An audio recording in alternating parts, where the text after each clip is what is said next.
espaço. Percebemos pelo número de inscrição que não daria, alugamos um outro espaço e agora percebemos que também não daria. Mas houve um esforço da nossa parte de fazer um lugar que fosse acolhedor. Então, por um lado, uma boa notícia, porque tipo assim, talvez não sejamos tão minoria assim.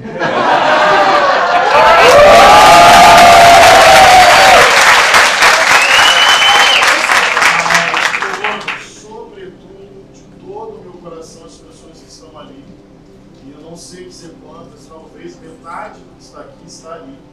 Me cabe como organizador do evento pedir isso, porque não entendemos esse cálculo. Temos aqui cristãos, não cristãos, o Ed até falava, até vai se caindo.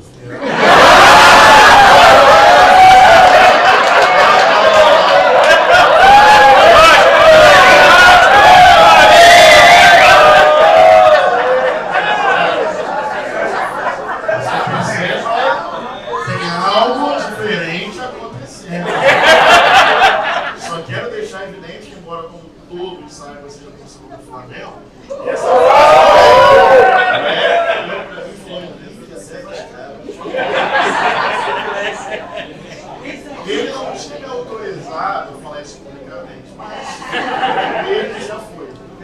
Eu não resisto. Mas fica aí esse registro e a gratidão a cada um de vocês. Nossos eventos a gente procura fazer de maneira mais objetiva, porque a gente entende que tem uma dimensão do tempo, do cansaço, início da semana, outros compromissos. Então tem um cronômetro aqui de bastidor e a gente vai tentar acabar até 8h15. Fica um horário confortável para abraçar, aquela conversa pós. Não é um culto, né? Conversa pós atividade. Então, espero que seja um tempo muito acolhedor. Nós fizemos uma atividade com o Frei Beto, Ed, debatendo fé e política, democracia e sem anistia. Fizemos uma atividade belíssima com a Marina Silva, foi a última, que foi o lançamento de uma das principais vitórias do nosso mandato, que é a criação da Frente Parlamentar em Defesa do Estado Laico, da Liberdade Religiosa, de tal forma que esse é o terceiro evento desse ciclo de atividades, convidando o pastor Ed. Vou fazer aqui uma fala de 5 minutos e passar a palavra para ele. Eu sou nascido e criado num contexto batista, a primeira igreja batista de Niterói, mas para além de uma filiação institucional, eu aprendi sobre o amor de Deus revelado na pessoa de Jesus Cristo com a minha família, especialmente, não exclusivamente, com 2 mulheres, a minha vovó Ruth, que já brinca, brinda, conversa e vive com Jesus, e a minha mãe Cláudia, de tal forma que desde pequena a semente do Evangelho foi colocada em meu coração. Na adolescência isso se desenvolveu. Eu preguei uma segunda-feira à noite de um culto de jovens e adolescentes numa casa. Eu abri a Bíblia, me preparei, preguei em Daniel capítulo 6, e quando eu preguei me senti muito realizado, e a partir dali desenvolvi uma vocação pastoral na minha cabeça, sempre relacionada a pregar, cuidar e servir, ainda no contexto da primeira igreja batista de Niterói. Lá fui líder de adolescentes, depois seminarista, responsável pela plantação de uma nova igreja, que hoje é a Igreja Batista do Caminho.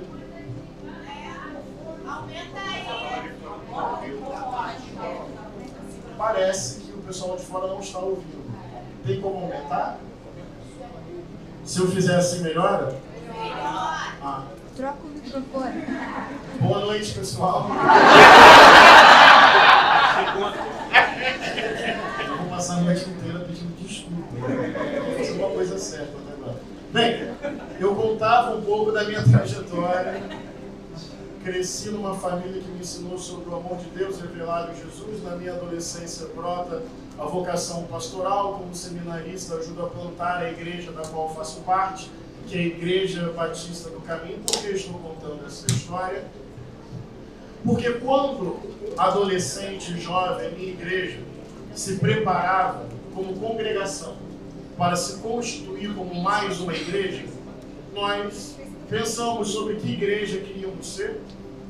Nós estudamos muito a vida de Martin Luther King e a teologia negra norte-americana.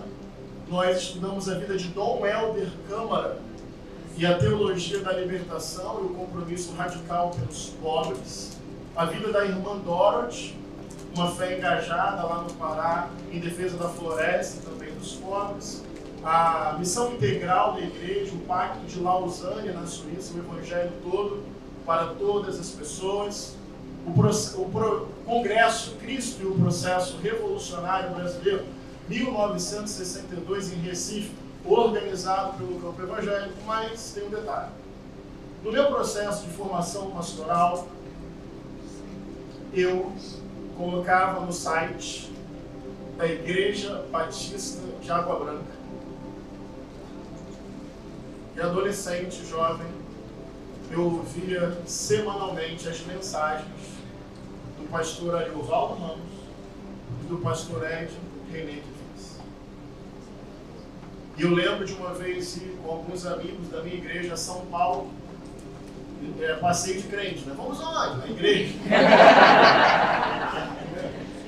Meus amigos assim, outros, vamos para o Marquinhos, velho.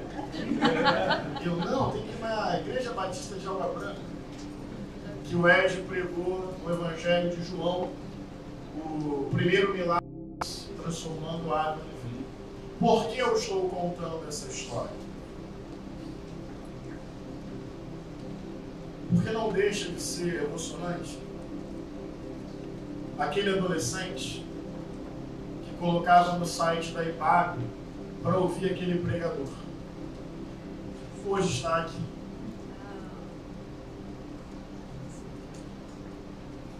Porque boa parte do tempo, especialmente no divertido local que eu trabalho,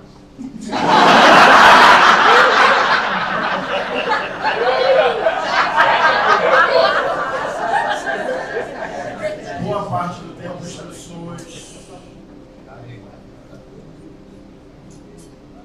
não acreditam que o meu amor por Jesus é verdadeiro.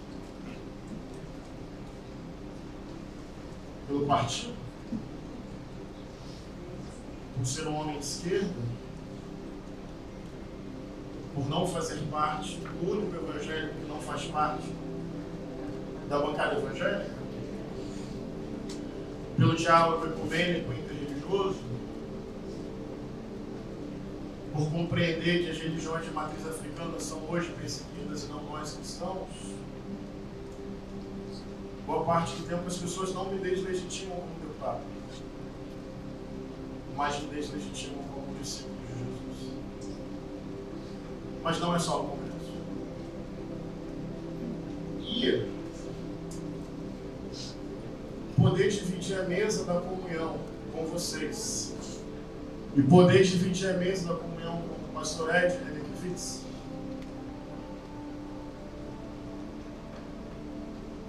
é uma bênção para mim. É saber que a gente pode concordar e discordar. Que desde Atos nunca houve uma uniformidade.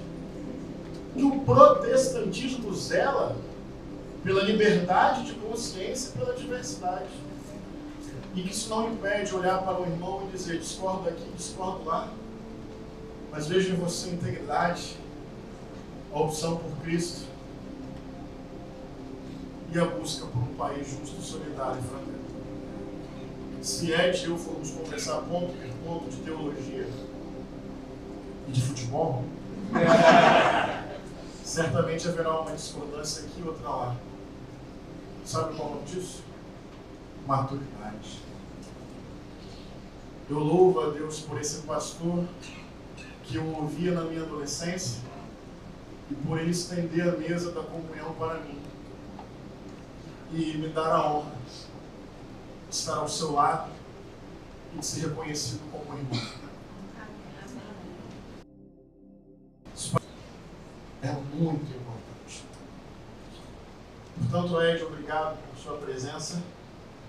por sua generosidade não só comigo, mas com o meu mandato, com essa construção coletiva que pode não ser perfeita, mas que está buscando com toda a integridade ser sal e luz, defender o povo, os pobres, a justiça, a dignidade humana, e jamais compreender a fé, e agora para passar a bola, como um instrumento de poder e de domínio. Até porque seria constrangedor utilizar a lei para convencer alguém a qualquer coisa, sequer isso seria verdadeiro. Para nós, fé não se impõe, fé se compartilha, a tribuna não pode ser a extensão do culto, a igreja tem que ser respeitada na sua autonomia, os irmãos e as irmãs têm que ser respeitados na sua liberdade de posição e voto. Para exercer o meu direito à candidatura, eu me licenciei, me afastei do culto da minha própria igreja. Eu nem visitei a minha igreja no período eleitoral, porque eu acredito que fé não precisa de uma bancada. Meu sonho não é um Brasil que seja extensão da minha igreja. Meu sonho é um Brasil em que a justiça possa correr como um rio, que a gente possa ver a dignidade humana preservada, a fome e a miséria erradicadas, e que a gente tenha liberdade para, no testemunho diário, individual e coletivo, falar e sinalizar que Jesus é o autor e o consumador da nossa fé. Amém. Nisso todos conhecerão que vocês são os meus discípulos, se vocês amarem uns aos outros. Obrigado, Ed. Obrigado à minha equipe. Obrigado à generosidade das pessoas que estão lá fora. Obrigado a cada um e a cada uma de vocês. Algo me diz que o jogo está virando. Amém. Bora para cima.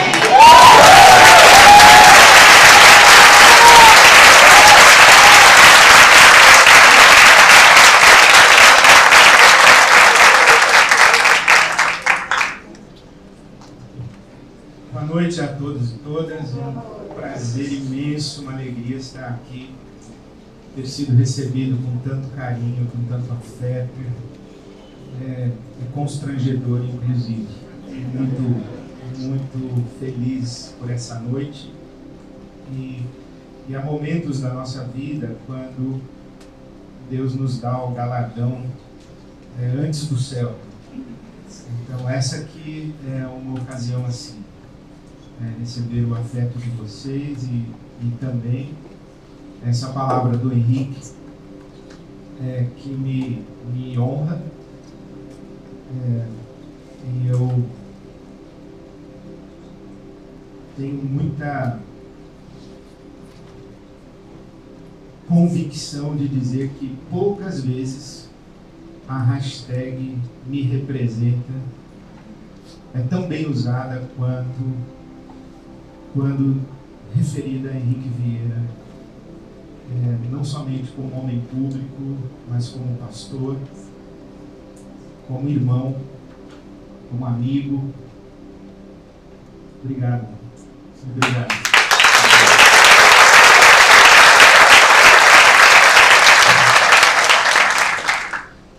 O tema é razoavelmente indigesto, né?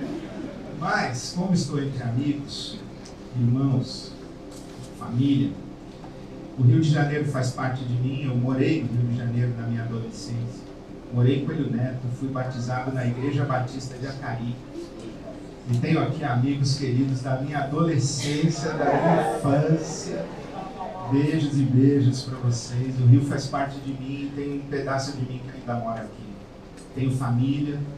Meu primo disse que viria. Eu imagino que se ele veio, deve estar lá fora. Mas eu dou um beijo nele. Se não desistiu, eu ainda dou um beijo nele. Aí!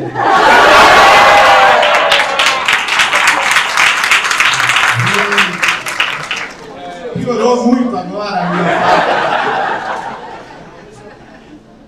amigos e, enfim, família. Bom, o Evangelho e os tronos do poder. Eu vou tentar ser breve na minha fala para depois a gente interagir. É isso que vai rolar. Tá bom. Eu queria entrar nesse tema por um fato ocorrido no sábado passado, dia 25. Não sei quantos de vocês acompanharam, notaram, perceberam, e para quantos de vocês essa notícia disse alguma coisa. Mas foi celebrada na Pedro, sábado passado, uma missa de rito tridentino. Algo que não acontecia desde 1962. O Papa Francisco restringiu o rito tridentino e colocou a celebração da missa numa pequenina capela para dizer que acontecia, mas restringiu radicalmente. Agora o Papa Leão XIV autorizou, a missa foi celebrada na Basílica de São Pedro, no altar da Cátedra, que é o principal altar da Basílica. A missa tridentina o rito tridentino é a missa oficiada em latim, com o oficiante, que no caso foi o cardeal Raymond Burke, norte-americano, sábado passado, com o oficiante de costas para os participantes e de frente para o altar, falando em latim. Ok? Isso aconteceu sábado passado. E para a gente entender o significado disso, a gente precisa voltar no tempo, voltar na história. E eu fiz essa opção de falar com vocês isso hoje à noite, porque acredito que isso ilustra o que nós estamos vivendo no Brasil, no mundo, mas particularmente no Brasil, como fenômeno religioso, político ou político-religioso, que envolve inclusive a nós evangélicos. Primeiro, porque o crescimento da igreja evangélica é exponencial, o Brasil está se tornando cada vez mais evangélico, não necessariamente mais próximo do evangelho, são coisas completamente diferentes, e é muito razoável, em segundo lugar, que a pretensão de uma bancada cristã associa pela primeira vez católicos e evangélicos. Eu cresci numa igreja que me ensinou que católico vai para o inferno. Eu ouvi pastores conferencistas dizendo, e muito populares, que eram ex-padres que se converteram e percorriam as igrejas evangelizando o católico e dando testemunho de que foram libertos daquela seita demoníaca idólatra que é o catolicismo romano. Hoje, católicos e evangélicos estão juntos na pretensão de uma bancada cristã. Bom, como é que isso acontece? De onde vem? Poderíamos voltar bastante no tempo, chegar em Constantino, ano 320 e pouco, mas por respeito à nossa insalubridade do contexto, eu vou dar um acelero e vou para 1517. Que ano é esse? Você sabe bem o fato histórico: Reforma Protestante. A Reforma Protestante é um marco histórico, 1517, século XVI, outro marco histórico fundamental, fundante do que nós chamamos de mundo contemporâneo, é a Revolução Francesa, 1789, século XVIII. Então, século XVI e século XVIII, dois fatos fundamentais. O que acontece ali, nesses dois fatos, século XVIII, o século das luzes, o iluminismo, o que acontece ali? Um mundo organizado, tendo a igreja no centro de todas as esferas, tendo Deus e a fé, e é claro, Deus não é bem Deus, é aqueles que falam em nome de Deus, no caso a Igreja Católica Apostólica Romana, as nações organizadas em forma de monarquia. O que acontece ali é que sai de cena, ou melhor, sai do centro, a igreja, o clero, a fé, a religião, por conseguinte, com aspas ou sem aspas, Deus sai de cena e entra no lugar a razão, a ciência, o Estado laico, as repúblicas. A fé é praticamente condenada como superstição. O que vale agora é a racionalidade científica. não mais Deus, mas o ser humano, a razão humana, a racionalidade humana. E a igreja perde o seu lugar. Quando aconteceu a Revolução Francesa, o que o Napoleão, por exemplo, fez, a gente sabe de Napoleão Bonaparte, né, mais uma história de louco do que a verdadeira história. O Napoleão espalhou a Revolução Francesa para toda a Europa. Esse espalhar, esse avançar da Revolução Francesa para a Europa, tirou os reis do seu trono, acabou com a monarquia, exilou, matou, prendeu, encarcerou o clero católico, se apropriou das terras e das propriedades e do patrimônio da igreja, destronou o Papa, estabeleceu repúblicas, criaram-se as primeiras constituições, as primeiras organizações políticas populares, Senado, Câmara de Legislativa. Os reis perderam o seu poder, o Papa perdeu o seu poder, o clero perdeu o seu poder. E surge, então, pela primeira vez ali em 1789, a Revolução Francesa, 1790, por exemplo, um teórico muito importante, que é Edmund Burke, escreve sobre os reflexos, as consequências da Revolução Francesa e dá origem ao que nós vamos chamar depois de pensamento conservador. O conservadorismo emerge. E é claro, nós temos um contingente muito grande de pessoas, desde a igreja e seu clero, os nobres e proprietários de grandes terras, os ricos de ocasião, os reis e suas cortes, as famílias reais ou a nobreza. Então, toda essa gente está furiosa com o que acontece na Revolução Francesa. O rebote vem. O movimento conservador, depois um movimento chamado reacionário. O conservador, ele quer manter o mundo como está estabelecido, ele não quer ruptura. Burke chega a dizer o seguinte, que se as mudanças fossem efetivadas gradativamente, paulatinamente, não precisaria ter revolução. Já os reacionários, eles dizem, olha, tudo que a Revolução Francesa conquistou, nós temos que fazer retroceder. São os reacionários. O reacionarismo não é apenas uma postura de discordância com o avanço da história. É uma postura de discordância e uma postura de militância para fazer a história voltar. O conservador não, ele quer ir devagarinho, mudando muito lentamente, adaptando mais ou menos a realidade, mas o reacionário ele quer fazer voltar. É uma ação contundente. Contra o quê? Contra o que nós chamamos de modernidade. Você já ouviu falar em tradicionalismo? O tradicionalismo é uma corrente filosófica,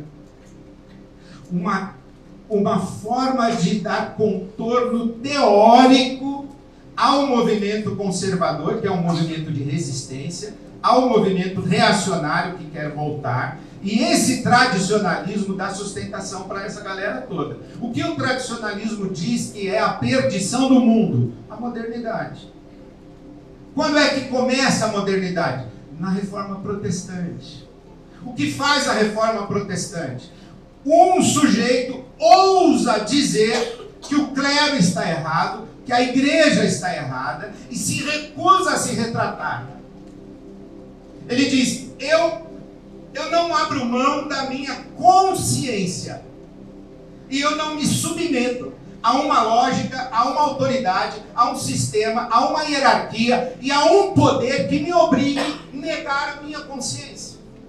Isso é Reforma Protestante. Aí, Henrique, vem um camarada e diz o seguinte, quando vocês, protestantes, questionaram o clero, e quando vocês afirmaram o valor da consciência individual em detrimento da hierarquia da igreja, vocês começaram e deflagraram um processo de decomposição social decomposição política, decomposição religiosa, espiritual, e é por causa disso que hoje vocês têm pastor semi-analfabeto que abre uma garagem e ensina a Bíblia. Na cabeça dos tradicionalistas, o movimento deflagrado na Reforma Protestante, exacerbado ao máximo na Revolução Francesa e no que nós estamos chamando de modernidade, pôs a perder o mundo. Por quê? No centro do mundo deve estar Deus, não a razão humana. No centro do mundo deve estar a igreja, a hierarquia da igreja, o clero deve estar no centro. É ele quem detém o monopólio da interpretação da verdade. É ele quem diz o que é verdade, o que é certo, o que é errado, o que é moral, o que é imoral. É o clero, é a igreja.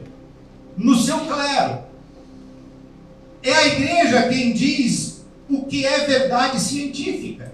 É a igreja quem diz qual é o lugar do homem, qual é o lugar da mulher.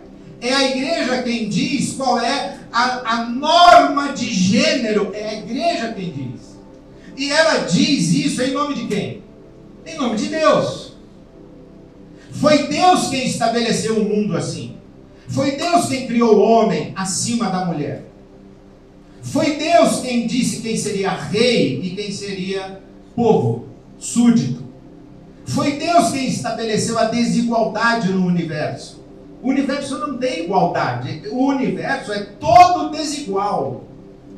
Não tem igualdade no universo. Ele é desigual. Já ouviu falar em Bertrand de Orleans e Bragança? Ele disse o seguinte: quem ama a igualdade odeia Deus. Oi? A igualdade odeia Deus? Por quê? Porque Deus estabeleceu o universo desigual. Essa sociedade estruturada, homem vale mais que mulher, hétero vale mais que gay, branco vale mais que negro, europeu vale mais que sul-americano, africano, o rico vale mais que o pobre, o cristão vale mais que o pagão. Esse mundo organizado dessa maneira foi organizado por quem? Por Deus. Quem organizou o mundo dessa maneira aqui embaixo? A igreja. Aí vem a modernidade e diz: parou? Não é assim não. A razão humana há que ser considerada para desmontar as lógicas de poder de vocês. E nós vamos nos levantar contra isso.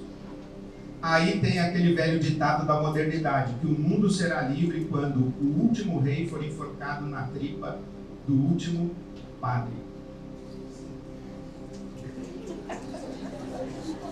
Modernidade. E aí você diz assim: tá vendo como esses caras são tudo ateu? Esses caras são contra Deus, eles são contra a religião. Não, eles não são contra Deus, eles não são ateus, eles são contra a opressão em nome de Deus. Eles são contra a desigualdade sustentada com um discurso religioso. Eles são contra a tirania religiosa sobre a consciência humana. É isso que eles são contra. E nós somos filhos da modernidade. E nós estamos vivendo nesse mundo. Os tradicionalistas, eu vou citar alguns para você: o francês René Guénon, o italiano Giulio Evola, o russo Alexander Dugin. Sabe quem esses caras são? Os mentores de um sujeito que você já deve ter ouvido falar, Steve Bannon. Sabe quem ele é? Então, é a cartilha onde lê Steve Bannon. Eles são mentores de um sujeito que você já deve ter ouvido falar, Olavo de Carvalho. É essa cartilha onde esse movimento que nós estamos chamando de direita, extrema direita, de recrudescimento do fundamentalismo tradicionalista, é essa cartilha que é lida. Quando chega 1860 e pouco, 60 e pouco, praticamente 100 anos da Revolução Francesa, a acontece na igreja o Concílio Vaticano I. E olha que interessante, os caras estão reunidos no Concílio Vaticano I, a cúpula do catolicismo romano da época, e quando eles estão discutindo, debatendo a sua rejeição à Revolução Francesa, aquilo que hoje nós chamamos de modernidade, as tropas de Napoleão passam em cima deles. E eles não conseguem fechar o Concílio Vaticano I. O que acontece é que passam mais 100 anos, 1962, o Papa Paulo VI convoca o Concílio Vaticano II. Que a Igreja Católica diz, ele vai fechar o Vaticano I. Aí o Paulo VI diz, não senhor, eu vou dizer que o Vaticano I estava todo errado e eu vou dizer que a igreja precisa abrir as janelas para a luz da modernidade entrar. É aí que para o rito tridentino. Até 1962 a missa era rezada em latim. Dá para entender isso? O Vaticano II diz, parou, agora todo mundo tem que entender a missa e o padre tem que ficar de frente para o povo. E todas as mudanças do Vaticano II, como por exemplo, a opção preferencial pelos pobres. Henrique citou Dom Helder Câmara. Dom Helder Câmara tem uma expressão basilar: na dúvida, fique com os pobres. A igreja faz uma opção pelos pobres. Mas como assim opção pelos pobres? Opção pela democracia, opção pelo Estado laico, opção pela república, opção pela discussão pública, opção pela inteligência humana. Não, senhor, o mundo é estratificado. O pobre não pode votar porque ele não foi criado por Deus para governar, ele foi criado por Deus para ser governado. Então ele não pode votar. Não podemos dar igualdade ao negro, ao pobre, ao indígena. Não pode dar igualdade para esse pessoal. O mundo é estratificado. Direito da mulher, discutir direito reprodutivo, meu corpo, minhas regras, vocês são tudo louco. Nós temos que voltar. Tem que voltar. O Vaticano II dá as cartas. Você vê emergir na América Latina a teologia da libertação. Você vê emergir na América Latina todos os movimentos populares de resistência aos estados totalitários militarizados. Você vê emergir na América Latina a organização da sociedade civil contra o imperialismo norte-americano, o desenvolvimentismo subserviente à América. Não pode. Não pode. O mundo é hierarquizado. E quem hierarquizou o mundo? Deus. Sabe o que os tradicionalistas fizeram, Henrique? Eles disseram que depois do Vaticano II, com Paulo VI e João XXIII, não tem Papa legítimo em Roma. Nem o Leão XIV agora é legítimo. Eles usam a expressão sede vacante. Eles dizem, o Papa que está lá é um impostor. Por quê? Porque ele é um Papa do Vaticano II. Ele é um Papa que fez as pazes com a modernidade. Ele é um Papa que fez diálogo com a ciência. Ele é um Papa que reconheceu a diversidade religiosa. Ele é um Papa que abriu o diálogo interreligioso. Um Papa que disse que a igreja não é dona da salvação e reconheceu a salvação fora da igreja. Não pode. Não pode. Tem que voltar. O movimento tradicionalista que orienta essa onda de conservadorismo, reacionarismo, de fundamentalismo na realidade religiosa brasileira, é um movimento quando a gente diz assim, olha, o Brasil está voltando para a Idade Média, é isso que está sendo dito. Voltar para antes da modernidade. Quando a igreja estará no centro, ditando todas as regras, inclusive as regras do ornamento científico, as regras da biologia, da astronomia, as regras da física, da química, as regras de tudo. Não pode você mudar o seu gênero. Você está mexendo no corpo de Deus. Foi Deus que fez você assim, você não pode fazer isso. Você está indo contra Deus. O que esses ideólogos dizem é que existe uma estrutura essencial, divina, e que toda vez que nós buscamos a liberdade, e toda vez que nós buscamos o protagonismo da nossa própria história, nós estamos indo contra Deus. É por isso que eles querem uma bancada no Congresso, para ditar políticas públicas, para ditar currículo escolar. Daqui a pouco vai transformar tudo que é escola em subsidiário de quartel, militarizar a educação no Brasil. Ordem, lei e ordem. Liberdade? Não. Igualdade? Não. Lei e ordem. Manda quem pode, obedece quem tem juízo. Aí você levanta a mão e diz: desculpa, eu não concordo com isso aí não. Eu tenho consciência, eu sou cidadão. O Estado laico diz o quê? Todo mundo pode, qualquer religião, e ninguém está obrigado a ter religião nenhuma. Ok, é isso que a gente quer. Aí eles vêm e dizem assim: vocês querem bagunçar o mundo, dizer que tudo que é religião está certo? Vocês querem atirar Deus e colocar vocês estão colocando o diabo para assumir o Brasil.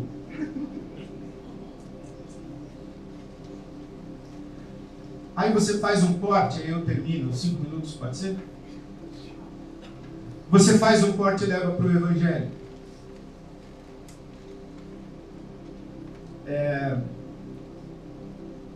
O que diz o Evangelho? A primeira coisa que o Evangelho diz é que esse Deus, essa potência chamada Deus, em nome de quem na história são feitas e já se fizeram as maiores barbaridades ou atrocidades, esse Deus aí tem um nome. Isso é o que o Evangelho diz. O nome dele é Jesus. É encarnado. O Deus do Evangelho é encarnado. Encarnado pobre. Encarnado periférico. Encarnado galileu. O mundo onde Jesus viveu era dividido em norte e sul. O sul, Jerusalém, templo, palácio, a elite política, a elite religiosa, a elite econômica. E Jesus era de onde? Do norte, da Galileia. O povo da terra, a plebe, ou como disseram os líderes religiosos dos dias de Jesus, a ralé. Procura na sua Bíblia em João capítulo 7, que você vai encontrar eles dizendo que somente a ralé acreditou nesse Jesus aí. Então, esse Jesus identificado com a ralé é o paradigma de divino do Evangelho. É um Deus esvaziado, fraco, solidário, mais benquisto pela ralé do que pelas elites. Por quê? Porque toda elite que se converte a Jesus de Nazaré vira ralé. Porque se não virar ralé é porque não se converteu. É o que diz a Gabriela Mistral, poetisa. Procurei a Deus, não encontrei. Procurei o meu próximo, nos encontramos os três. Por quê? Porque Deus é encarnado. Ou ele está no meu irmão, na minha irmã, e dos meus irmãos e minhas irmãs, qual é a face sacramento do divino? É a face da vítima, do pobre, do vulnerável. Qual é o eixo de Deus na Bíblia Sagrada? O órfão, a viúva e o estrangeiro, vulgo refugiado. O órfão não tem pai nem mãe, a viúva não tem um homem para cuidar dela, naquela sociedade patriarcal era condenação, e o refugiado não tem ninguém. Tem quem? Deus. Deus está do lado dos pobres. O que disse Jesus? É muito difícil um rico entrar no reino dos céus. Eu aprendi e isso eu fico feliz de dizer, que todos nós, seguidores de Jesus de Nazaré, fomos chamados a servir aos pobres, e alguns de nós a servir entre os pobres, mas todos nós fomos chamados a servir aos pobres. Tive fome, você me deu de comer, tive sede, você me deu de beber, eu estive nu e você me vestiu. Esse é o critério de julgamento. Eu sou calvinista, eu sou batista, eu não quero saber o que você é, eu quero saber o seguinte: ele estava com fome e você não fez nada, ele não tinha onde morar e você organizou pancada. Eu não quero saber de você. O que está acontecendo no Brasil é um retorno à Idade Média, quando a religião quer assumir o controle da norma social, política, econômica, cultural, e isso é um retrocesso absoluto. Por quê? Ou Deus se revela na consciência de cada pessoa, ou ele não foi revelado.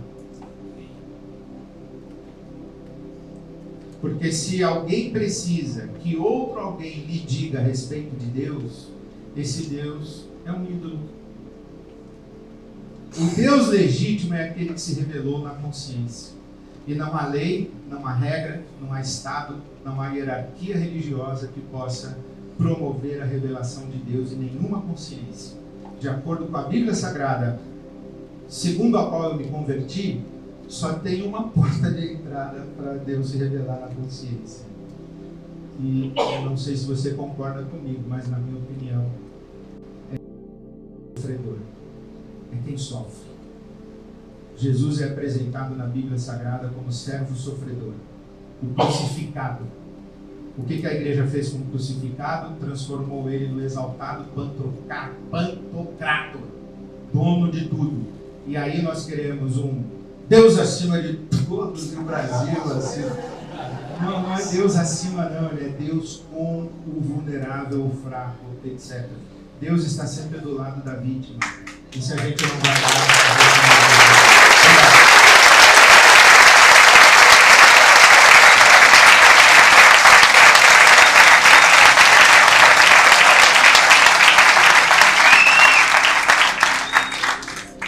Muito obrigado, querido Ed, por essa palavra. A minha equipe... Acabou.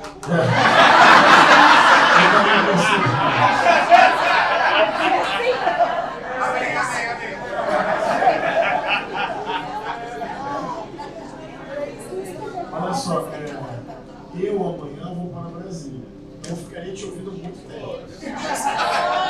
E amanhã eu vou ouvir tudo ao contrário.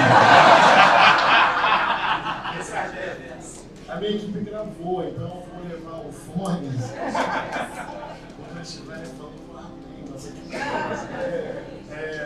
muito bom a gente ter esse espaço de troca, de reflexão, de alinhar o nosso pensamento e pensar a nossa ação. Alinhar o nosso pensamento e pensar a nossa ação num momento tão agudo, tão urgente da história global e também da história do nosso país. Nós ainda temos algum tempo. A minha equipe me enviou 3 perguntas que foram enviadas pelas redes sociais. A gente faz esse primeiro bloco e depois a gente avalia. Porque, em tese, eu vou ser batista aqui e fazer uma consulta à Assembleia. Ou moderno. Em tese, se a gente faz assim, o Ed tem 5 minutos para cada uma destas 3 perguntas, dá para abrir para 3 perguntas presenciais. Com o Frei Beto nós não fizemos assim, nós fizemos só as perguntas que vieram por escrito. Se as perguntas presenciais forem perguntas resumidas, de 2, 3 minutos, dá para contemplar. O Espírito Santo me disse aqui...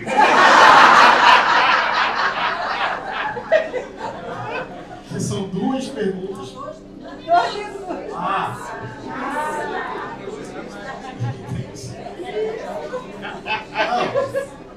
Tá ótimo. Nós nos conhecemos.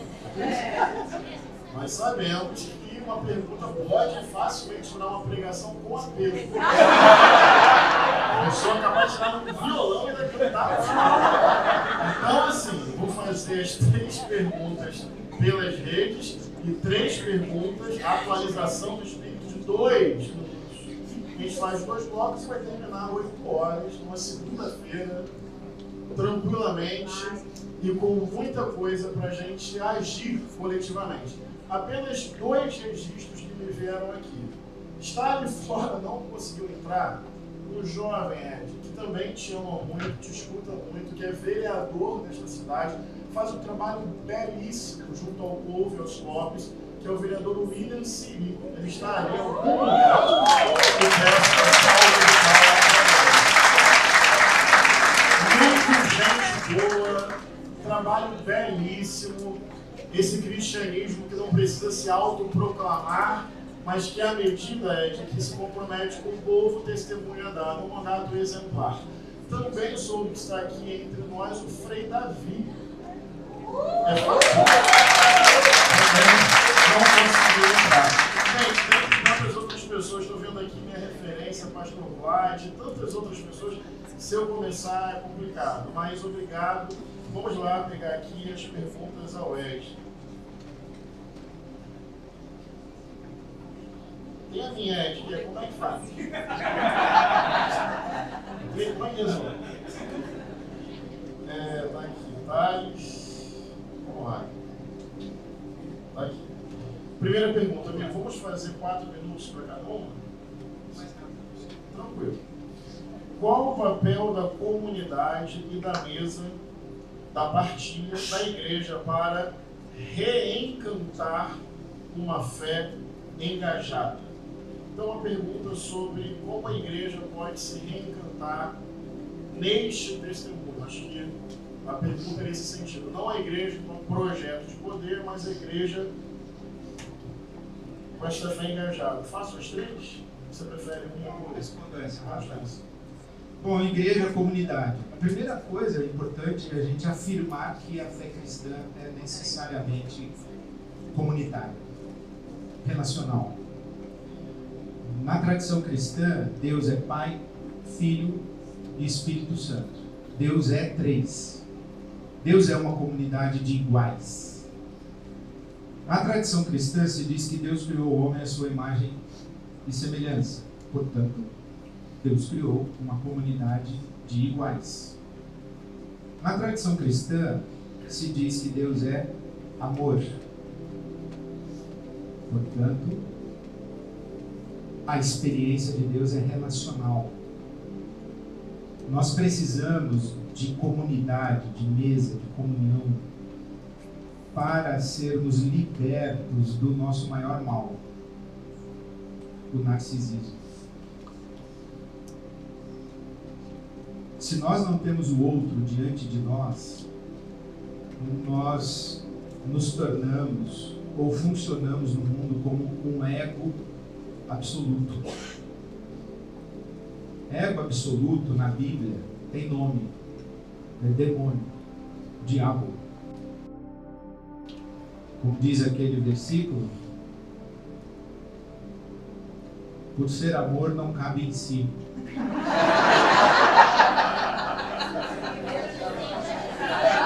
É isso.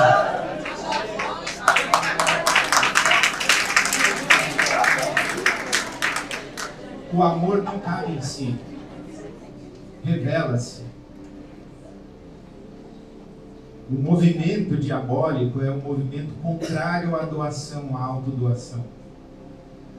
Todo ego absoluto é um endemoniado. É que a gente não lê a Bíblia com categorias ontológicas, a gente lê a Bíblia com categorias religiosas e constrói um universo de preconceitos. Preconceito racial, preconceito religioso, racismo religioso. A gente acha que demônio é o que se manifesta nas religiões afro, que nem tem demônio na cultura deles. Demônio, os cultos das nossas igrejas estão cheios de demônio, de egos absolutos. Então, a fé cristã é relacional. Por que a gente precisa de mesa de comunhão? Porque nós não nos humanizamos sozinhos, precisa do outro. Nós precisamos superar, e eu falo isso eu tenho um lugar de fala, Henrique, para falar, porque a minha igreja é um auditorião cheio de gente que não tem comunhão. Nós precisamos substituir auditório por mesa, templo por casa. Foi assim que o cristianismo sacudiu o Império Romano, não foi com catedral. Quem inventou catedral foi Constantino. Então nós precisamos de mesa, igreja, casa, relação. Senão não é evangelho, é outra coisa. Agora, como é que faz? Pode. Segunda pergunta. Onde termina a sustentabilidade financeira legítima de uma igreja e começa a mercantilização da fé visando enriquecimento e lucro?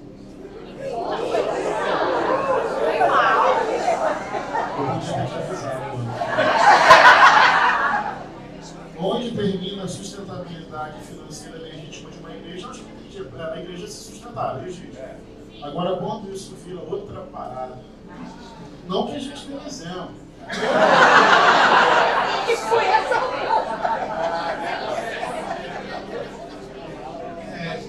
Primeiro, quando a gente confunde as realidades e chama de igreja a institucionalidade hierárquica, patrimonial,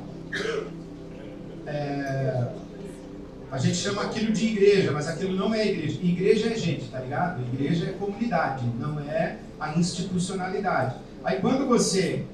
Muito obrigado. Quando você equipara a experiência religiosa institucionalizada com essa comunidade mística de pessoas que despertaram para o sagrado, para o divino, isso é igreja.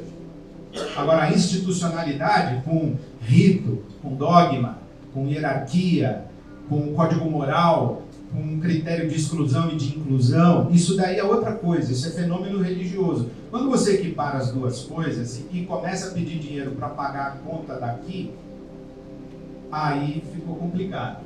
Segundo, quando você estabelece uma relação de obrigação. Se você não pagar a conta da instituição, você está em falta com Deus. Não, o que Deus tem a ver com isso? Essa coisa de gerar culpa, eu tenho que dar o dízimo. Não, cara, você tem que cuidar da sua mãe, você tem que cuidar do seu pai, você tem que cuidar do seu vizinho, você não tem que dar dízimo. Você tem que cuidar das pessoas. Terceiro, quando você tem um discurso institucional religioso que faz a você promessas que não pode cumprir. E diz, ó, se você der o seu dinheiro aqui para pagar a conta aqui do meu império, Deus vai te abençoar. E Deus diz, tenho nada que ver com isso. O que acontece no Brasil? Na sua face mais visível, são instituições religiosas chamadas igrejas evangélicas que vivem um ressentimento pela hegemonia do catolicismo romano na nossa história. E agora que nós evangélicos crescemos, temos um canal de televisão, nós temos capilaridade no rádio, nós temos povão na rua, a gente afeta a eleição, a gente tem dinheiro pra caramba, a gente faz curso de coach, a gente tem empreendedorismo, a gente faz tudo isso, a gente agora quer dizer, ó, agora é a nossa vez. E aí a gente fica falando para o povo pagar a conta da institucionalidade para mudar o Brasil. Só que você sabe o que tem acontecido, né? Não tem mudança de Brasil, só tem crescimento religioso. São duas coisas diferentes. Não sei se eu falei, mas eu falei demais assim. Perfeito. Ainda tem que pagar a grana para subir a montanha para descobrir a masculinidade. A masculinidade tóxica.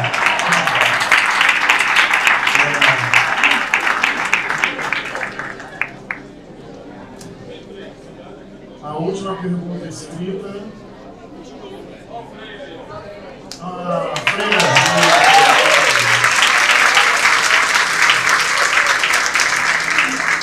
Seja bem-vindo, Frei Davi. Obrigado por sua presença. Estava lá fora, que anotado ela aí. Eu estou sabendo. A última pergunta escrita é... Então, tudo bem. Como fomentar a liberdade em contraposição ao medo no ambiente das nossas igrejas e fazer uma leitura historicizada da Bíblia? Como fomentar a liberdade em contraposição ao medo no meio das nossas igrejas e fazer uma leitura historicizada da Bíblia?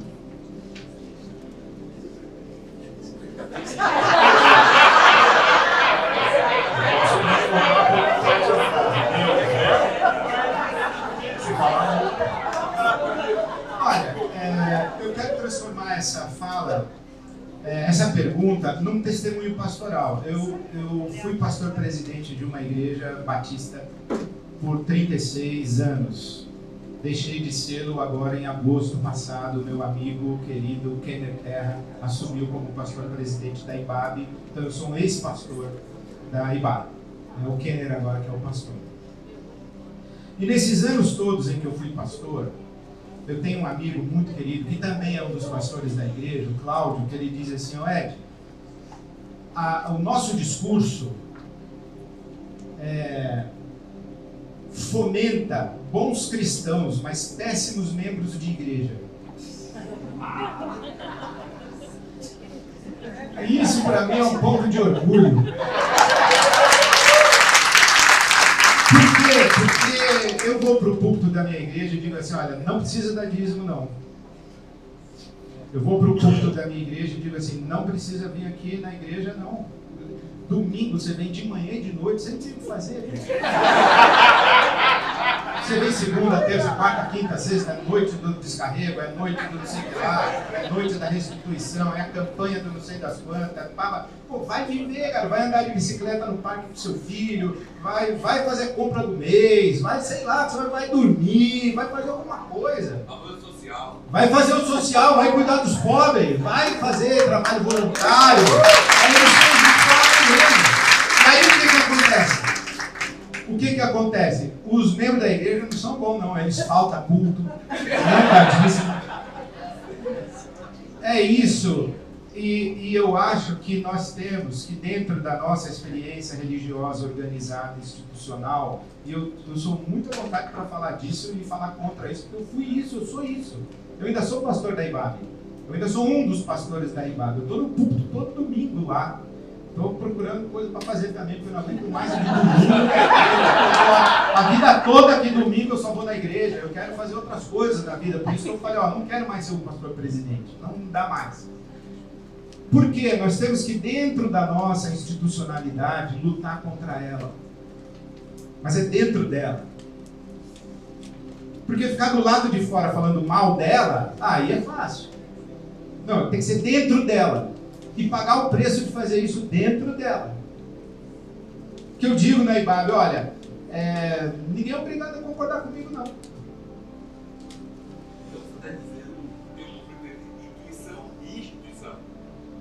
Tem um conflito entre intuição e instituição, entre consciência e instituição. Tem um conflito entre consciência e dogma, um conflito entre consciência e rito, um conflito entre consciência e utilização econômica racionalizada pela instituição. Tem conflito. E a gente não pode negar o conflito, a gente tem que iluminar o conflito, gerar discussão. Eu tenho um amigo que ele frequentava a casa ele era adolescente, frequentava a casa do pastor para ter estudo bíblico. E aí ele fazia pergunta, Frei. Aí um dia o pastor falou assim: ô menino, você veio aqui para aprender ou para perguntar?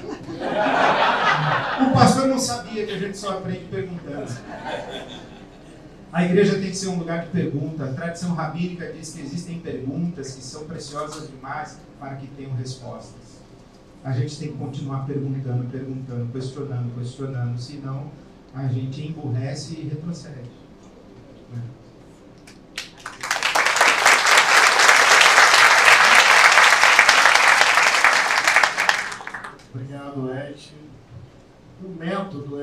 Vou levantar a mão primeiro. Desculpa, aí. 1, 2, 3, acabou, foi, beleza. Não, assim, é um pouco isso, porque... Não, você pela perseverança. Eu tô grávida. Aqui eu vi, o meu amigo perseverante. Vamos por regiões. Aqui à direita, lá atrás, alguém aqui. Quem matou Caim? O cara usou um argumento de live. É sério, né? Passa nada, não tá aqui não. Vamos lá. Essa vai ser bloco. Não, tudo bem, eu não achou uma bloco. Olha, a gente vai fazer por bloco, quer dizer, um único bloco. Começa aqui à minha direita. 2 minutos, por favor, por causa do horário de entrega aqui, para a gente dar o tempo para as considerações finais e as propostas de ação. A Andressa passa o microfone e ali atrás é só impor a voz. Eu também não sei se precisa. Vamos ver. Fala aí que eu repito a pergunta na gravação, vai. Fala alto. Ixi, deu o microfone.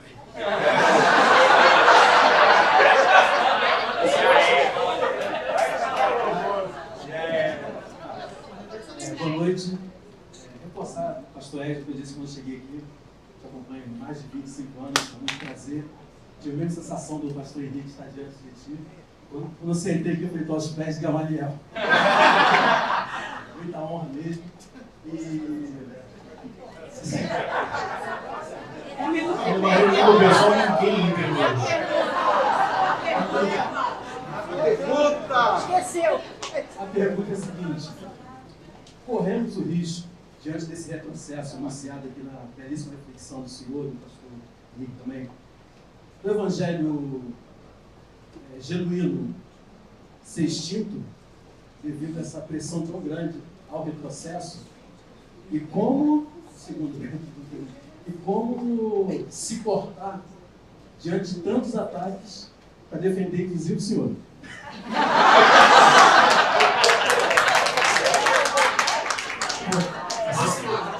Obrigado. O meu amigo perseverante ali, por favor, vai lá. Ed, boa noite, pessoal. Eu estou começando a ficar intolerante, desculpa, com aquela bandeira que está aparecendo nos cultos agora, aquela que tem uma estrela, porque você não tem mais o que dizer. E assim, você acaba se tornando uma pessoa insuportável. Então, acabei aqui e quero te ouvir. Bom, aí tem um argumento de pessoa grave.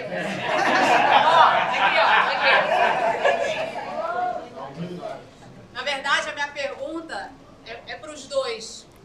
Porque a gente entende que a sociedade ela funciona melhor categorizada, vamos colocar assim, o ser humano funciona melhor quando ele é categorizado. E muitos dos evangélicos se enxergam representados dentro da bancada evangélica, mesmo que esta bancada evangélica não necessariamente concorde com tudo que ele, pessoa, concorda, né? E a gente está vendo que existe, sim, evangélicos que pensam completamente diferente dessa bancada, que inclusive tem um motivo de briga para que essa bancada pare de existir. Aí o ponto é como equalizar isso, né? Porque nós somos um contraponto. A gente está contra essa coisa, esse conservadorismo, essa coisa, né, de retrocesso, mas a gente tem a nossa fé no Jesus do pobre, né? Como que a gente consegue, na sociedade, dentro dos nossos representantes, chegar neste ponto de equilíbrio para alcançar a galera que não é tão estudiosa, que não tem tanta consciência e acaba indo no efeito manada? Beleza. Ok. Entendeu? Obrigado. Última pergunta aqui, pastor Romano.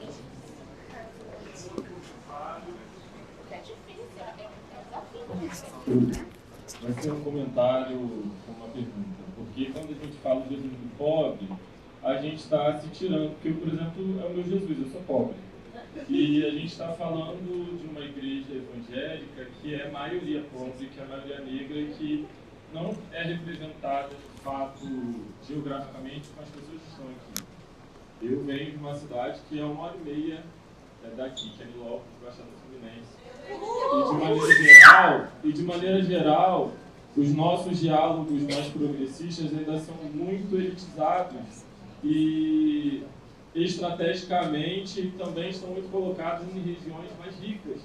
Então, qual é a nossa estratégia para, de fato, dialogar não com gente que estuda menos, mas que tem consciência, mas não tem poder aquisitivo, para, de fato, tomar as decisões que querem tomar? Porque, por vezes, nós vemos pessoas que têm, sim, consciência de classe, dinheiro no bolso para fazer essa virada de chave. Então, eu queria entender como que a gente pode não dialogar, porque não é, o diálogo ele vai para além, é como, de fato, a prática. O que a gente vai fazer? O que a gente vai fazer para não se aproximar também, mas se apropriar desse espaço?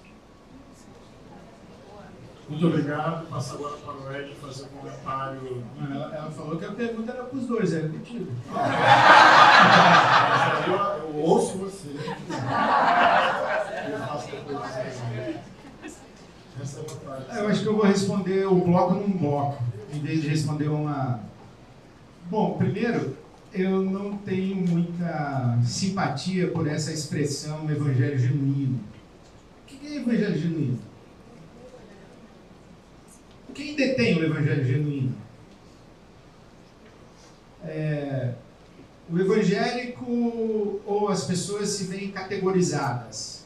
Categorizado como evangélico, né, um recorte evangélico é um adjetivo de corte sociológico, não é teológico. Digamos, gosto desse termo, com esse sentido, mas não é um conceito espiritual, é um conceito sociológico. Então, o cristianismo tem 2000 anos de tradição. Nunca houve unanimidade no cristianismo. Quando a gente fala cristianismo, nós estamos falando de que cristianismo? Da África, da Ásia, do 3º século, do movimento monástico. O cristianismo católico. Tá, mas católico de quem? Do Leonardo Boff, ou do Marcelo Rossi, ou do Fábio de Mello? De quem que nós estamos falando? Do Frei Betta. Que cristianismo católico é esse? É vicentino, beneditino, jesuíta, sabe? Franciscano? Que é evangelho genuíno? Então eu não tenho simpatia por isso. Segundo, eu não tenho simpatia e nunca fiz isso e não pretendo continuar, não pretendo fazer, não quero continuar fazendo esse discurso de defender a igreja evangélica. Igreja evangélica, conforme está organizada hegemonicamente, é uma representatividade religiosa no Brasil que, por força da sua índole, na minha opinião, tem que ser combatida. Eu lembro que fui chamado para falar no congresso da Aliança Cristã Evangélica Brasileira sobre o que eu esperava da igreja evangélica, do futuro da igreja evangélica no Brasil. Eu falei, espero que acabe. Porque essa representatividade hegemônica evangélica, e eu estou falando, e insisto em falar isso, hein? Pensa num iceberg. Tem a ponta de cima da superfície, é o que a gente vê na televisão, são os pastores midiáticos, os impérios denominacionalistas, são os influencers de internet, pastor com popularidade, etc. Agora, tem uma igreja abaixo, essa que o Ronan estava falando, que é rede de apoio, que é ambiente de resgate de dignidade pessoal, é ambiente de restauração familiar, é ambiente de conversão legítima. Eu tenho uma gratidão imensa por poder testemunhar o que a igreja anônima faz no nosso Brasil. E cada vez que eu saio, que eu vou para um lugar que o pastor eu não conheço, ele tem uma igreja com 30 pessoas, Fui para o sertão da Paraíba, encontrei um pastor que tem uma igreja de 50 pessoas e um projeto social com 400 crianças. No fundão da Paraíba. Aí a secretária do projeto social, que recebe grana de tudo que é lugar, falou assim: pastor, o senhor sabe que ele não tem salário, né? Eu falei: você não tem salário? Ele falou: não. Eu falei: como é que você vive? Ele falou: não, é que a prefeita da cidade do lado ficou sabendo aqui do nosso projeto e ela me deu um emprego de gari. Então eu sou gari, das 6 da manhã até 1 da tarde, e depois eu dedico para a igreja e para o projeto social. Essa é a igreja evangélica. Então, é essa igreja aí que faz diferença. Então, se você pergunta para mim o evangelho genuíno está lá, no fundão da Paraíba, com esse pastor. O que nós precisamos fazer na arena pública é defender os valores humanitários que o evangelho nos deu. O Henrique não está em Brasília disputando representatividade evangélica. O Henrique está em Brasília exercendo um mandato a favor da coletividade, da promoção da justiça, das políticas públicas que favorecem as populações mais necessitadas. E porque ele não está lá representando ou buscando representatividade evangélica e se apresenta como pastor, a representatividade evangélica diz: não é pastor. Pastor não faz isso aí que você faz. Pastor não fala de diálogo interreligioso. Pastor não respeita a religião afro. É tudo do diabo. Se o Henrique respeita, então ele é igualzinho o diabo. É isso que ele ouve. Mas aí nós vamos gastar tempo tentando convencer evangélico que nós somos de Jesus? Não, nós vamos fazer as nossas comunidades serem expressões de solidariedade, de compaixão, de misericórdia, de justiça. É com 5 crianças, 20 crianças, é um grupo de pessoas adictas, é um curso profissionalizante, é uma organização comunitária, é uma horta na periferia, é uma cooperativa organizada. A gente vai fazendo isso. Não é ficar disputando quem é que tem o evangelho legítimo e quem é que tem a categoria e a legitimidade para usar o nome evangélico. Nós estamos sendo sinal do reino de Deus, é isso que a gente tem que fazer. E não perder tempo no debate religioso. Esse debate religioso desvia o nosso foco, a nossa energia, machuca o nosso coração, fere a nossa consciência, dá úlcera, dá câncer, infarto, AVC. Agora, servir pessoas, não. Servir pessoas é bênção para quem serve e para quem é servido.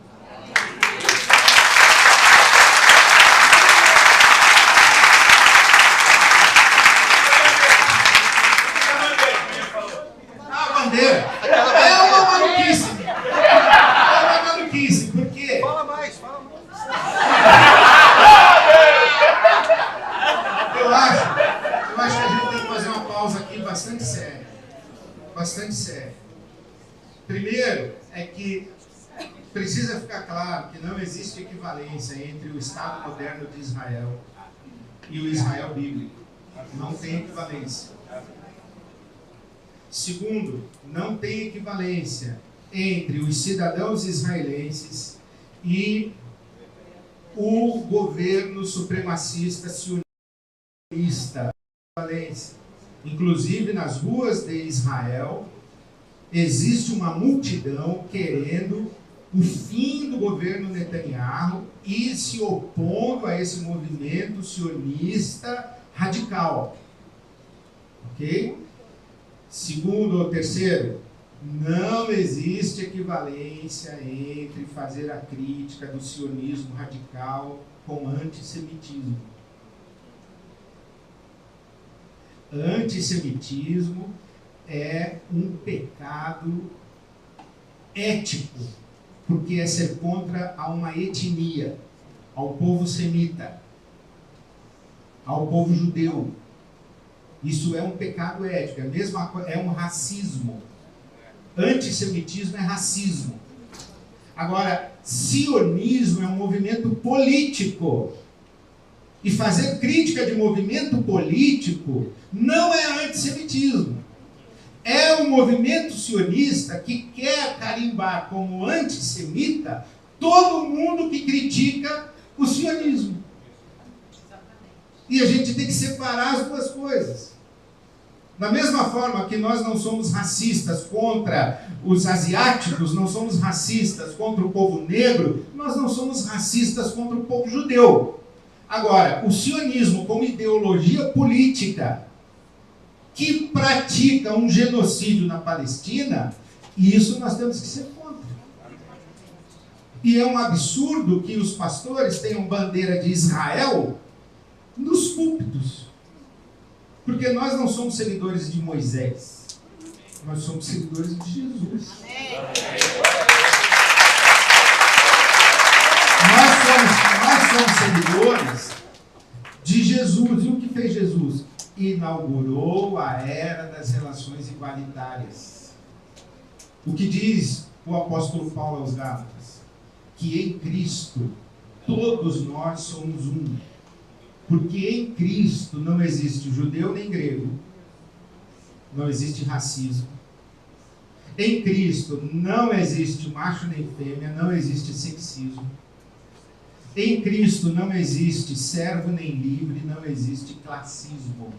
Nós somos todos um. A Bíblia Sagrada fala que Jesus é o nome que tem gente de toda raça, tribo, língua e nação. Nós somos nós não somos uma comunidade étnica e nem uma comunidade religiosa. Nós somos uma humanidade que precisa aprender a se reconhecer como unidade. Eu fui criado numa tradição religiosa, e você também deve ter sido, que ensinou para você que luz e trevas eram categorias religiosas. Cristão, evangélico, protestante evangélico, luz. O resto, a rapa. Inclusive católico. Cadê a irmã católica que está aqui? Católico também. Está nas trevas. É só o freio nas trevas. É só luz. Freio, ó. Luz é cristão, protestante, evangélico, batista. É isso. E nós usamos luz e trevas como categorias religiosas, mas não são. Luz e trevas são categorias espirituais. Existe luz e existe treva em todas as tradições religiosas. Luz e trevas são categorias espirituais, não são categorias religiosas. Então, nós não somos racistas contra os judeus, mas eu, pessoalmente, sou muito crítico quanto ao sionismo como um projeto de poder político, que nesse momento da história é genocida. Porque houve uma época em que o sionismo estava organizado para se defender dos genocídios que sofria. Hoje, o sionismo está organizado para praticar um genocídio. Então, eu estou criticando o sionismo atual, não estou criticando o judeu. Inclusive, o meu nome, Kivitz, tem tradição judaica. Então, eu não sou racista e não sou antissemita, mas sou crítico do sionismo. E na minha igreja não tem bandeira de Israel, não.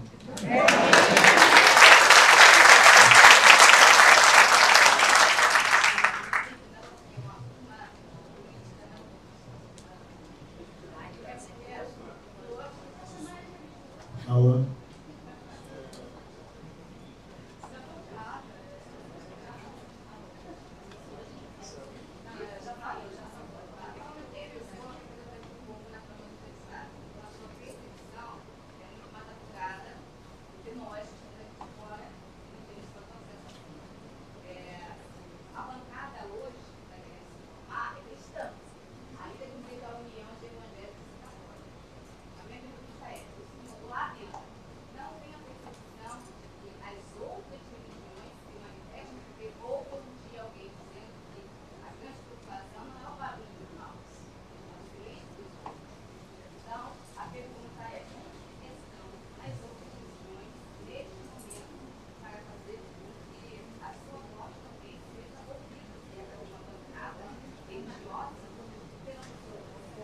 Certo. Pessoal, para quem não ouviu aqui, a pergunta, seu nome? Rutinha, da minha avó. Se outras lideranças religiosas que estão lá em Brasília não estão se posicionando contra a criação desta bancada cristã. Então eu vou comentar a sua pergunta, vou fazer um comentário geral para a gente poder fazer em 10 minutos o nosso encerramento. Pode ser? Bem, vamos lá. É difícil.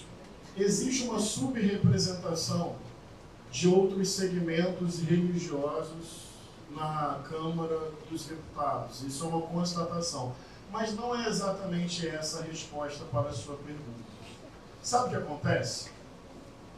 Há um argumento, Ed, na justificativa do projeto para criar a bancada cristã, que é muito perigoso. Está escrito assim, porque tem o teor do projeto de resolução e embaixo já não é mais o projeto, mas tem a justificativa do projeto.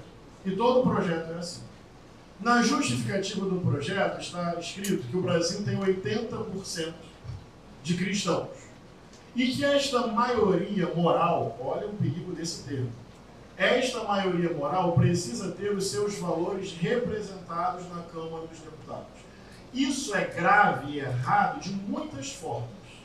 Eu poderia, por exemplo, dizer o seguinte: quem disse que esses 80% de cristãos representam o mesmo conjunto de valores e posições, tal qual o Ed colocou? Há uma diversidade dentro do cristianismo. É o cristianismo de quem? É do Francisco ou do Boff? É do Beto ou do Vaticano? É do Malafaia ou do Ed? Enfim. Então tem um problema que é a tentativa de, no discurso público e político, falar em nome de uma diversidade impressionante. Eu poderia, então, colocar um outro elemento. Mesmo que fosse um bloco coeso, que obviamente não é, uma democracia madura e pulsante se faz tendo maioria como um critério. Um critério eu posso dialogar, desde que direitos fundamentais, valores humanitários e universais e direito de minorias, que esse bloco seja preservado. Maioria como critério único e exclusivo pode ser base para o fascismo. Hitler foi eleito. Acho que se fizessem, vou arriscar aqui, mas se fizessem uma consulta popular sobre a crucificação de Jesus, o resultado talvez não mudasse. Talvez ganharia no plebiscito crucifica. Então, maioria como fator exclusivo e isolado não pode explicar uma democracia pulsante e madura. Mas o que no fundo responde a sua pergunta, e isso tem muito a ver com o meu atual ofício como deputado federal. Sabe o que acontece, Ed? Este grupo está conseguindo fazer o seguinte no tabuleiro. Se você se posiciona contra esta narrativa, você está se posicionando contra uma maioria. Então, você está isolando política e eleitoralmente. No cálculo da governabilidade, no cálculo das reeleições de mandato, quem é que vai olhar para o povo e dizer assim: eu sou contra a criação da bancada cristã? Bem, eu estou fazendo isso junto com outras pessoas, não estou sozinho, jamais me reivindico este lugar, outros deputados e deputadas, mas o que está acontecendo é que essa representação no Congresso Nacional, com a força simbólica, midiática, política e econômica que tem, vai criando, Ed, um tabuleiro que é mais ou menos assim: ou você concorda ou você perde, ou você concorda ou você perde, ou você concorda ou você perde. O que nós precisamos, e essa é a defesa que eu faço, é de coragem para bancar esse debate. Mesmo que isso exija tempo, perseverança, didática, estratégia, mas do jeito que o debate está sendo colocado, é uma vitória a longo prazo desta perspectiva reacionária. Eu já tive a chance, eu sou base de sustentação do atual governo. E eu já tive a chance, inclusive, de dizer ao presidente, eu entendo que a governabilidade é um cálculo difícil, que a estabilidade institucional é importante. Só para vocês terem uma ideia, deputados de um campo mais progressista não passa de 130. Isso não aprova um projeto de resolução interna. Isso não impede um impeachment. Então, na hora de produzir a crítica, é óbvio que eu preciso ter responsabilidade. Governar não é fácil. Ainda mais, bem, tem 1000 questões aqui que eu poderia falar sobre orçamento secreto, sobre formas que hoje estão atrapalhando uma governabilidade democrática. Mas o que eu tive a chance de dizer ao presidente Lula é o seguinte: é preciso tomar cuidado, porque nessa de recuar para estabilizar institucionalmente, você pode estabilidade circunstancial e perder um projeto histórico de sociedade. Não é fácil entender? E mais, é uma estabilidade ultra circunstancial. Sabe o que vai acontecer daqui a 2 meses? Vão utilizar o mesmo argumento de uma maioria moral para dobrar a aposta. E outro projeto, e outra resolução. E no fundo, negocia para estabilizar. Negocia para estabilizar, negocia para estabilizar, você perde a alma, o dedo, o anel, tudo. Nós precisamos de inteligência, sabedoria, estratégia, mas de verdade, coragem. É preciso ter profecia. Mas é verdade. A criação de uma bancada cristã é constrangedora, gente. Sob qualquer aspecto que você escolha. Eu tenho dialogado que até pelo aspecto da própria fé, da forma como uma fé deveria operar. Não precisaria de uma bancada. É constrangedor, é impositivo. Sequer seria, portanto, genuíno, verdadeiro, e por aí vai. Além de ser antilaico, antidemocrático e por aí vai. Mas muitos ficam em silêncio, papo reto, cálculo. Cálculo. Só que de cálculo em cálculo, e eles sabendo disso, só dobram a aposta. E a democracia vai derretendo. Com todo respeito, a democracia não precisa da concessão dos evangélicos para existir. A igreja evangélica, no geral, precisa entender o que é um país democrático e respeitar a diversidade que existe no povo.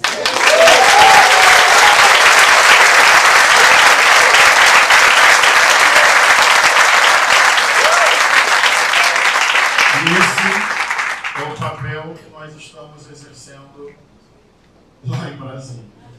É difícil, mas eu considero... É que eu não terminei, aí eu posso espaço no final, pode ser, Fred? Católicos são bem-vindos aqui. Mas para concluir, eu tenho 5 minutos e eu te passo, Fred, para o aviso final. Só queria comentar o seguinte. Nós precisamos recusar o poder. Eu vou explicar essa frase. O Ed fez referência e quem propôs o poder a Jesus, nós sabemos quem foi. E em vários momentos, não sei se vocês percebem essa dinâmica do Evangelho, quando Jesus estava muito badalado, se ele fizesse uma postagem, certamente viralizaria. Mas é um momento que ele faz movimentos de retirava-se para lugares solidários, a fim de orar. Não estou defendendo que a gente abra mão dos espaços de poder para defender o nosso povo e causas universais, justas, generosas e populares. Isso nós temos que fazer. E passa por disputar instrumentos de poder, política pública, orçamento, legislações, mas eu insisti. Falei isso lá naquele evento que você me convidou. Nós temos que recusar o poder no sentido de queremos um Estado que seja uma extensão da nossa religião e por isso queremos bancada, legislação, orçamento. Esse poder, a partir de uma confessionalidade religiosa, eu sinceramente acho que nós temos que recusar. Eu não quero um Estado cristão, nem um Estado cristão progressista. Eu quero o desenvolvimento de políticas públicas para a erradicação da fome e da miséria, para a distribuição dos bens da terra, para a promoção da saúde e da educação, para a promoção da paz e o respeito à diversidade, para corrigir injustiças e quebrar privilégios, para proteger a liberdade religiosa de todas as crenças e o direito legítimo à não crença religiosa. Agora, eu quero me recusar a utilizar o Estado como um espaço a ser disputado pelos cristãos num desenho religioso, institucional e hegemônico. Gente, eu acho isso diabólico. E nesse sentido, precisamos de coragem para enfrentar essa cúpula, esse projeto. Eu fiz algumas denúncias nas últimas semanas. Uma delas, sobre mercantilização da fé, foi uma das perguntas. A criação agora de um banco digital. Coincidentemente, o endereço do banco para o reino de Deus, o banco para desenvolver projetos para o reino de Deus, é o endereço de uma igreja, lá em Belo Horizonte. Tem uma coincidência curiosa entre descobrir o endereço do reino de Deus. Oferece cartão, financiamento. É um banco. Eu, Ed, oficiei o Banco Central do Ministério da Fazenda fazendo uma pergunta, que é um exercício parlamentar de fiscalização. A imunidade tributária própria de uma comunidade religiosa está sendo utilizada de forma conveniente para a produção de negócios completamente alheios ao serviço religioso? Uma pergunta. A utilização de templos de uma determinada igreja para a formação de PMs faz sentido. No horário de serviço, tem muitos elementos que, na minha opinião, tem nada a ver com reino, nada a ver com gente, nada a ver com partilha do pão e exercício da misericórdia. É dinheiro, arma e poder. Sob uma frase que pode ser perigosíssima. Deus, acima de tudo, além de ser anti-espírito do Evangelho, conforme Ed disse, é mais Deus entre nós, Emanuel, conosco, esvaziou-se a si mesmo, tornando-se como um de nós, sendo obediente até a morte de cruz. O projeto é todo o inverso de Jesus, é encher de si mesmo, para tornar-se império, tornar-se lei, tornar-se orçamento, tornar-se política, tornar-se instituição. Isso é completamente contrário. Não só uma lógica de democracia, república, cidadania, bom senso, respeito ao outro. Eu insisto, isso é contrário ao espírito do Evangelho, aos movimentos daquele que interpreta para nós quem é Deus, que para o nosso viver é o Jesus de Nazaré. Ele abriu mão disso.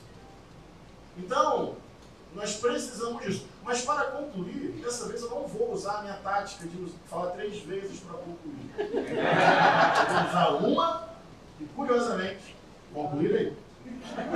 Isso é incoerente com a minha história. Cara, só penso uma coisa. Taticamente, palavra firme para desvendar e desenhar esse sistema diabólico com uma profecia contundente. Isso exige de nós coragem, sem meias palavras. Peço também que nós não sejamos autoproclamatórios, conforme o Ed disse muito bem. A comunhão é a nossa salvação, ou seja, não somos heróis. Bem, vou citar o apóstolo Paulo, às vezes eu concordo, eu discordei, mas agora eu vou dizer: miserável homem que sou. Tem um lugar aí que vale a pena dizer o seguinte: necessário que ele cresça e que eu diminua. Nós, não ser autoproclamatório é dizer o seguinte: estamos aprendendo, estamos crescendo, estamos nos escutando, precisamos da comunhão, da diversidade, mais do que olha para mim. Então, coragem profética, um despojamento, humildade de coração, apontando para a comunhão, sem autoproclamação. e ir crescendo juntos. E por fim, diálogo. Não sei se eu vou encontrar as melhores palavras, mas diálogo sincero com o nosso povo, trabalhador, escala 6x1, acordando cedo, dormindo tarde, lutando para sobreviver, o que Ed, de forma profética e sábia, chamou dessa igreja de baixo. Está aí. E não se trata de romantizar ou idealizar, se trata de conviver e se aproximar. E eu termino com um exemplo, que é da minha igreja, vai ouvir pela 20ª vez, quem já esteve comigo em outros lugares pela 100ª vez, mas estou entendendo que tem pessoas aqui de um universo novo. Então eu vou terminar, eu vou concluir. É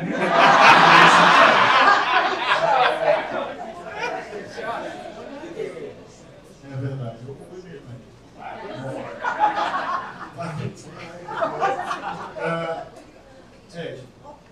Muita gente já conhece essa história, mas vocês vão me entender. Eu acompanhei, eu sou militante de direitos humanos há muito tempo. E a gente acompanha o caso de violência policial. A AVE, por exemplo, está aqui. Rede de pessoas afetadas pela violência do Estado. Sabe quem são, em sua maioria? Mulheres. Mães que perderam seus filhos, tiro na cara, tiro na nuca, tiro no peito, execução e por aí vai. Bem, uma dessas pessoas, Dona Rose, a filha dela estava numa escola pública aqui no Rio de Janeiro. Dentro da escola, Costa Barros. Começou um tiroteio, essa política irracional de guerra de drogas, que nem cuida de quem está sofrendo, nem desmonta o crime organizado, mas aponta o fuzil não para a Faria Lima, mas para a favela. Tiroteio em frente à escola. Criançada corre para dentro do prédio. A Duda foi uma das últimas. Foi alvejada e morreu. Dona Rose recebe a ligação que nenhuma mãe deveria receber, de perder a sua filha para a violência do Estado dentro de uma escola. Eu, na época, na Comissão de Direitos Humanos, trabalhava com Freixo, acompanhei esse caso, conheci Dona Rose. É impressionante. Aliás, no dia seguinte, já tinha fake news associando uma menina de 10 anos a namoro com traficantes, o que supostamente justificaria a sua morte. Não justificaria. E é mentira. Mas é uma menina negra, da periferia do Rio. É um corpo autorizado pelo racismo a ser morto depois da própria morte. O racismo mata mesmo depois de matar. Mata antes, durante e depois. 7 dias depois teve uma cerimônia na igreja da dona, na escola, para tentar consolar professores e familiares. Eu fui convidado como alguém que acompanhava o caso como pastor. Falei. Outros líderes religiosos falaram. Quando acabou, a Dona Rose quebra o protocolo e pede para chamar a pastora dela. O que me gerou curiosidade. Bem, por que a pastora dela não foi convidada para compor a mesa do ato interreligioso? Quando a pastora dela vem, ela vem com os obreiros atrás. E a estética ali, para um protestante histórico batista, formado em teologia, aquilo me gerou um certo, o que vai rolar aqui? Confessando, humildemente. Eu já contei essa história lá em Ivan. Dona Rose segurou a mão da sua pastora e elas fizeram o seguinte, eu acho que vocês vão até fazer comigo aqui, quer ver? Estou clamando, estou pedindo, só Deus sabe a dor que estou sentindo, meu coração está ferido, mas o meu clamor está subindo. Então, eu pensei, ou senti, mulher negra que perde a sua filha para a violência do Estado, parte da sociedade nem se importando ou comemorando a morte da sua filha. Pobre, segurando a mão de uma outra mulher, sua pastora, e dizendo: só Deus sabe a dor que eu estou sentindo. Com isso, Eu estou dizendo que essa igreja é progressista? Que essa igreja é revolucionária? Eu sei em quem Dona Rose votou em 2018? Eu não sei. Eu sei em quem a sua comunidade votou em 2018? Eu não sei.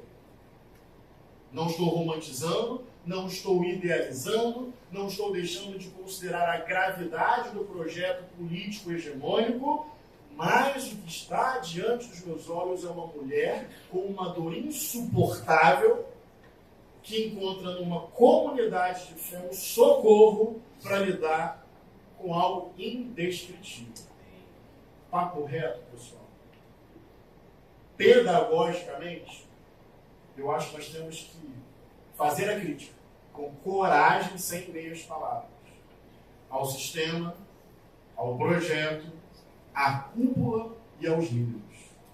Mas nós não podemos olhar de cima para baixo com distanciamento e estigma para as donas doidas. Até porque se a gente fizer isso, sabe quem vai taticamente comemorar? Os líderes. Deles. Porque nós vamos perder pontos de fala e de escuta, de troca e de aprendizado, de construção. E concordo com o Ed.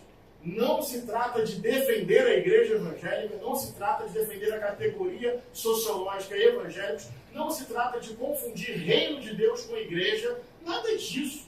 Profecia, denúncia, sem autoproclamação, com humildade de coração, espírito de comunhão e olhando para esse povo, não de cima para baixo, mas tete a tete, para falar e para escutar, para trocar e para conviver. Porque, na minha opinião, vai ser assim que a gente vai hackear o sistema. Que a gente vai dar um nó tático. Tipo Felipe Luiz. Tá, desculpa. Mas, pessoal, é sério. Eu usei uma expressão para concluir. Cara, tem pessoas demais ali que ficam contando. Que coisa disso. A pessoa aceita ali. Já acabou, vale tudo. O jogo do Flamengo é quarta. Mas eu acho assim, que se nós tivermos essa coragem profética, sem meias palavras, contundente, humilde. Sabe qual foi a expressão que eu utilizei no início que não estava planejada? Nós podemos virar o jogo. Mas nós não vamos virar o jogo para ser o próximo opressor. A gente se recusa a estar no lugar que eles estão. Quando eu falo virar o jogo, não é para a gente se apropriar do Estado. Quando eu falo virar o jogo, não é para a gente ser o próximo canal de televisão só de progressista. Quando eu falo virar o jogo, é para desmontar essa extrema-direita com Mateus capítulo 25. Com quem está com fome, com quem está com sede, com quem é vítima de violência, recusando o que eles querem, que a gente vai vencê-los. É recusando o que eles adoram, é que a gente vai vencê-los. Não é vencê-los para a gente ser a próxima versão evangélica poderosa. Não. É vencer para junto com um monte de gente, sem acepção de pessoas, um dia ver todas as crianças desse país bem alimentadas. E isso para nós será a nossa vitória, sem olhar para o censo para ver quantos evangélicos. Nossa vitória não está no censo, está na barriga das nossas crianças. Bora para cima, pessoal.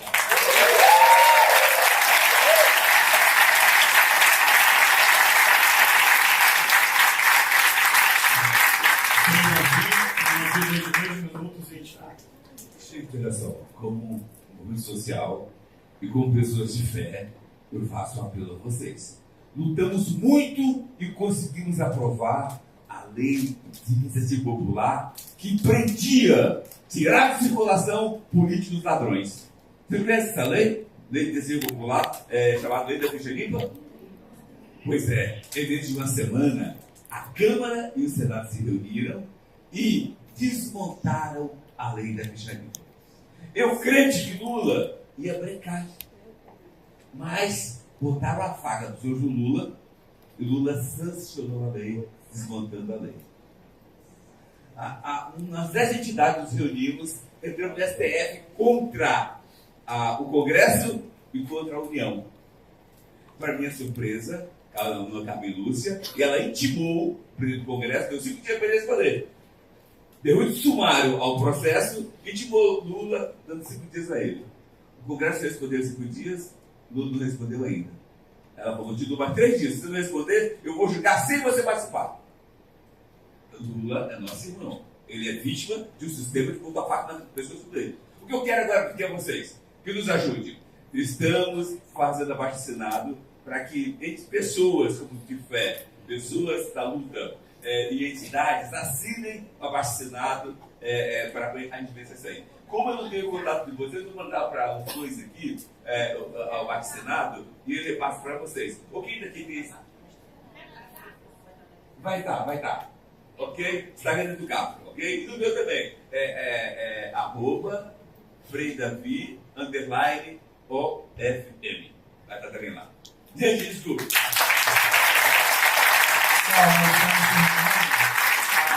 A pediu aqui para vocês ficarem paradinhos aí, parece que é de algum de posicionar aqui, tirar aquela foto clássica assim, e aí a gente depois. Como é que vai fazer isso? A vez é foto.